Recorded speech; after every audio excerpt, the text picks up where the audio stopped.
Good day, family. This is the Talented 10th Coach Jay coming back at you with some more content. We're going to continue to build on the principles that we've talked about already, just sharing some information. Once again, I'm not a CPA, I'm not a CFA, I am none of those, but I am here to share with you some life-changing, possibly some life-changing tips that will set you off for your generational wealth building for yourself first. You always put on your mask first, and then for your family as well. So we're going to continue our journey dealing with John and Jill, the married couple who now have a son, John Jr. And we've been talking about John and Jill investing in two vehicles, the 401k, the Roth 401k plan in particular for both of them, and also the Roth IRA. Um, Individual retirement arrangement. People say account, but it's really an arrangement. So we want to continue to build on that. They got their plan going. If you go back and look at the previous videos, I'm not going to go back over all of that. Please go back and check out the previous building blocks that we've already established. Is the last two or three that we've established a blueprint. People don't like to talk about budget, but a blueprint for their financial wealth building for themselves. They put on their mask. Now they're going to build it for John Jr., their son that they just had it in our scenario that we're using. They so they got their plans are going. They're really off and running. Now, one thing I want to stop and take a pause and just to um, if you don't know already, I want to iterate again that with your Roth IRA, you can name anyone as your beneficiary. Anyone as your beneficiary. It does not have to be your spouse. It can be anyone you deem necessary to be your beneficiary or beneficiaries.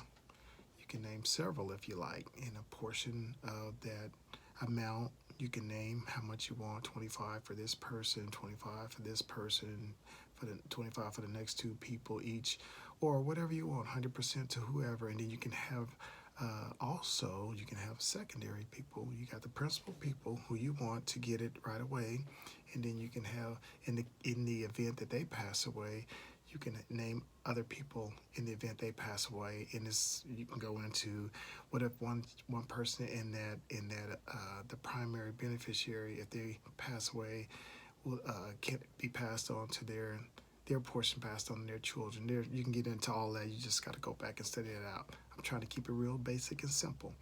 Just want you to name beneficiaries in the event that you pass away. You really need to do this. Now, the beneficiaries on your Roth IRA, will supersede any type of will that you have. The beneficiaries that you name on all your accounts will supersede any type of will.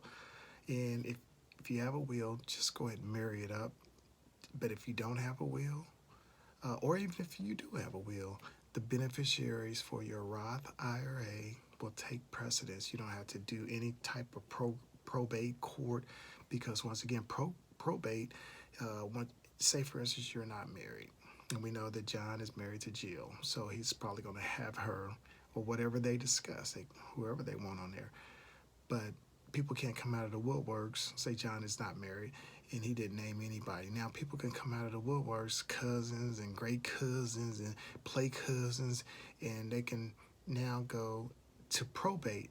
But as you know, there's a fee. There's a fee when you go to probate. And that eats up all the investments, a lot of the investments, not all of it, but a lot of the investments. And by the time they hash everything out and the attorneys got their fees, the courts got their fees, it's very little when John was building up this massive amount to leave. But because of the lack of knowledge, a lot of money is left on the table for other people. When John built up this, 7 figures, 8 figures, and a lot of that money will go, and even though it's whoever, once the person gets it and it's under the Roth, a lot of those the fee the court costs and the attorney fees and all of that is going to be eaten up in probate. So let's be wiser. If we're talking about being good stewards, we need to be wiser. Everyone, regardless of whatever accounts that you have, you need to name beneficiaries. All right, step number 2.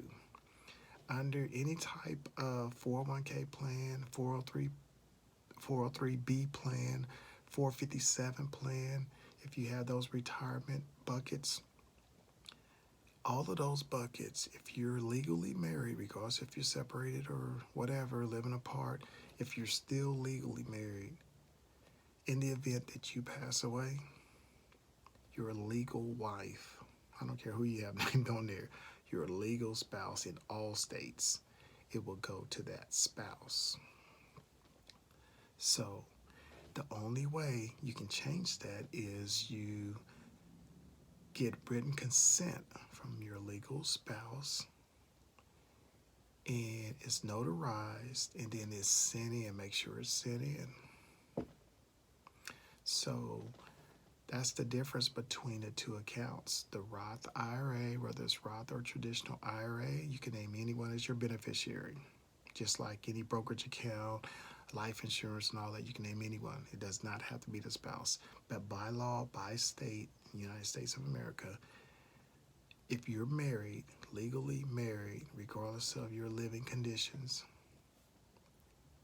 when you pass, if you were to pass away, whoever you were legally married to will get that, will be the beneficiary, unless you have that spouse has given written consent and notarized, and that's sent in stating that you can now name whoever, whatever entity that you want to receive in the event that you pass away.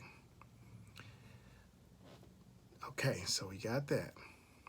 Very important. The other thing I want to add on to this is, in the process of you building wealth, you may want to go ahead and get some term life insurance. It's cheaper than whole life. I'm not trying to pick on whole life or anything, but if you know you're building wealth, at some point you're going to become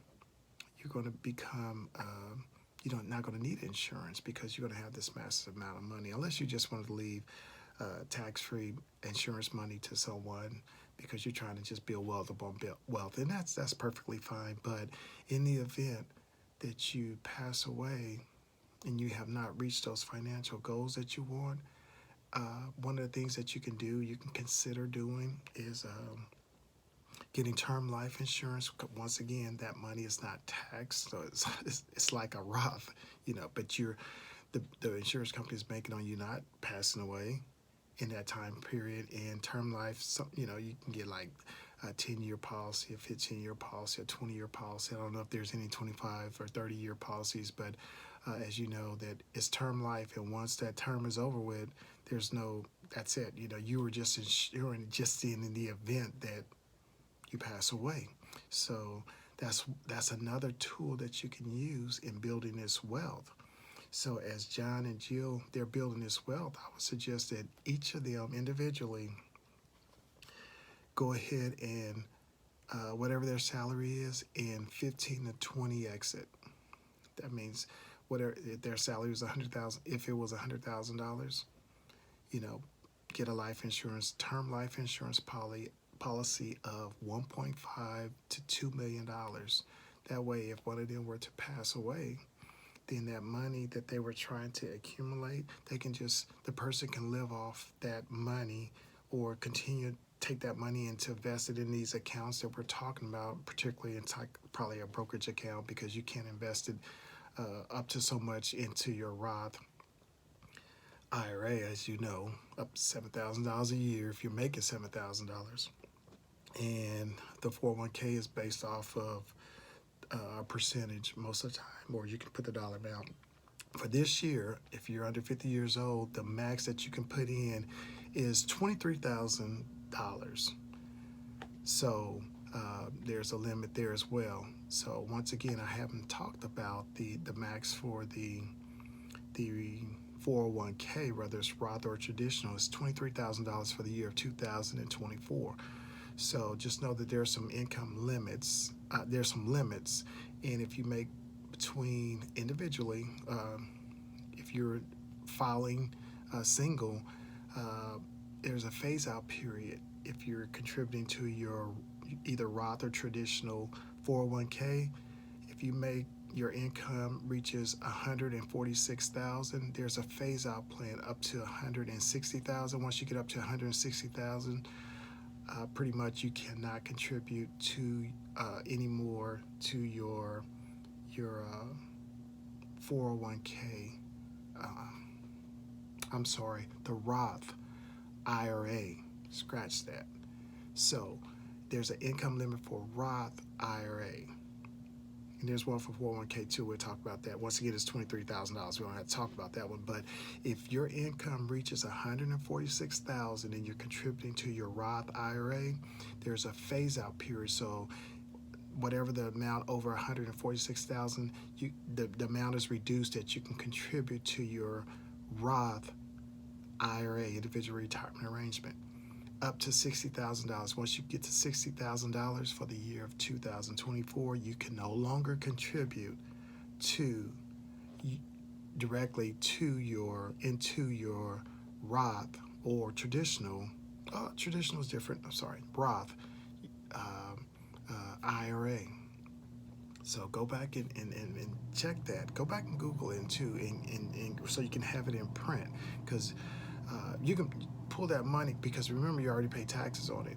So you can pull whatever that amount that you went over, that you in this phase out period, you can pull that out. But if you don't, you'll start getting penalized on it, and you got to pay, like, I think it's like 6% until you take the money out that you went over. Even with the phase out. So say you're 150, is maybe the most you can contribute at that particular time is $5,000, and if you went over, then you can pull that money out that you went over, and you want to do this before that tax season is over, April the 15th or whatever that year is. So if you put in too much this year, 2024, before April 15th, 2025, and you realize it, then you can pull that money out without it being no harm, no foul, or whatnot, or maybe pay, just get it out of there. And you may have to pay taxes on the extra money that you put in, but let's just be wise, and that's why you want to plan ahead with everything. And once again, with the 401k, whether it's Roth or traditional, most that you can put in is $23,000 for the year 2024. If you're under 50 years old. Now, if you're 50 years old and above, you can put in addition, it's called a catch-up contribution for the 401k plan, whether it's Roth or traditional. And you can put in an additional $7,500 on top of the $23,000. Also, with the Roth IRA, individual retirement arrangement, for the year of 2024, you can put in an additional $1,000. So if you're 50 and above, so if you were maxing it out at $7,000 for the year, you can put an additional catch-up contribution of $1,000. That's what the laws are on the books right now, and that is indexed for inflation, just like these other accounts. Okay, so I want you guys to really think about this, because when we're building wealth, we got to also look at preserving wealth once we build a wealth. And in the process, we want to have avenues like the life insurance, to term life insurance, to be able to help us continue the process in the event that you pass away. So let's think about some of these things. Let's get beneficiaries named on everything. I know people don't like to talk about in the event, but guess what? That's part of life, is passing away. People want to talk about it, and they come up later on in life and they figure out, oh, so-and-so didn't even have life insurance, or they had life insurance but they let it expire. You were named on there, but it expired. If you got life insurance, make sure you give the policy into someone's hands that's going to be able to do what they need to do, especially if you have little ones and they're too young. So the spouse, that's the way you roll. The spouse needs to know, whoever you name, you need to make sure they got a copy and they know where the copy of the life insurance is, and how to go about once the that life happens, in the event that life happens. So I just want to drop that into your lap, because we don't talk about these things a lot, and a lot of times things are left undone. and it becomes messy. All right, talk to your family members later.